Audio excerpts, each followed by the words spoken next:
Hi good morning. Welcome back to our YouTube channel. మిత్రులందరికైతే నమస్కారం. వ్యవసాయ సహకార సంఘాల్లో రుణమాఫీ పర్వం అయితే వెలుగులోకి అయితే చూస్తుంది ఫ్రెండ్స్. రుణాలు తీసుకొని రైతులకు రుణమాఫీ మెసేజ్లు వస్తుండడంతో జిల్లాలోని ప్రాథమిక వ్యవసాయ సహకార సంఘాల్లో జరిగిన అక్రమాల భాగోతం అయితే బయటపడుతుంది ఫ్రెండ్స్. దీంతో ప్రజా ఫిర్యాదుల విభాగంలో రైతులు ఫిర్యాదు చేస్తున్నారు ఫ్రెండ్స్. మంచిర్యాల సహకార సంఘం సిఓపై ఇప్పటికే పలువురు రైతులు అయితే ఫిర్యాదు చేశారు. రుణమాఫీ పథకంలో మొదటి 2 విడతల్లో రుణమాఫీపై రైతులకు మెసేజ్లు అయితే వచ్చాయి. నగదు రాకుండా సిఓ హోల్డ్లో ఉంచినట్లయితే తెలుస్తుంది. మంచిర్యాలకు చెందిన సంఘంలోని సిఓ 9 మంది రైతుల పేరిట లక్షల్లో రుణాలు పొంది మాఫీ డబ్బులు కాజేయాలని చూసినట్లయితే మనకు తెలుస్తుంది. జిల్లాలోని 20 సహకార సంఘాలు ఉండగా రైతుల పేరిట ఇన్ని సంఘాల్లో అక్రమ రుణాలు తీసుకున్నారనేది పూర్తి స్థాయిలో విచారణ చేయబడితే బయటకు వచ్చే అవకాశం ఉంది.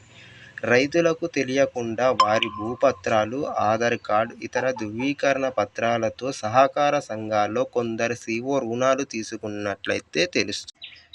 గతంలో రుణాలు తీసుకొని చెల్లించడం, ఎరువులు, సేంద్రియ కర్బనం, జనుము కొనుగోలు సమయంలో పట్టా పాసు పుస్తకముతో పాటు ఇతర ధృవీకరణ పత్రాలు అందజేస్తున్నారు. వీటితో రుణాలు రీషెడ్యూల్కు వీలుంటుంది. ఇలా రైతుల పేరిట ADCC Adilabad district central cooperative బ్యాంకుల్లో రుణాలు తీసుకున్నారు. రుణమాఫీ పథకం అమలుతో వారికి కలిసి వచ్చింది. కొందరు రైతులకు తెలియకుండా కాజేస్తుండగా మరికొందరు రైతులతో పరస్పరం ఒప్పందంతో మాఫీ నగదు సగం తీసుకుంటున్నారు. రుణం మాఫీ అయ్యిందంటూ రైతుల సెల్కు అయితే వస్తున్న మెసేజ్లను చూసి ఎప్పుడు రుణం తీసుకున్నామని ఆశ్చర్యపోతున్నారు. సొసైటీలో అడిగితే డమ్మీ మెసేజ్ అంటూ చెప్తున్నారు. వ్యవసాయ అధికారులను అడిగితే మాఫీ వర్తించదని స్పష్టం చేస్తున్నారు. ఆన్లైన్ రికార్డు ధృవీకరణ పత్రాలు తీసి ఇస్తున్నారు. వీటితో సిఓ వద్దకి వెళ్ళి నిలదీస్తుండటం కాలబేరానికి అయితే వస్తున్నారు అధికారులు.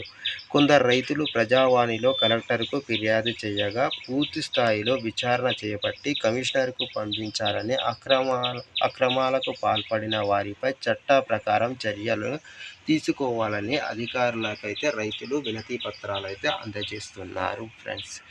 మొదటిసారి మన ఛానల్ని చూస్తున్న వారు లైక్ చేయండి, అదేవిధంగా మన ఛానల్ని సబ్స్క్రైబ్ చేసుకోండి. Thank you friends.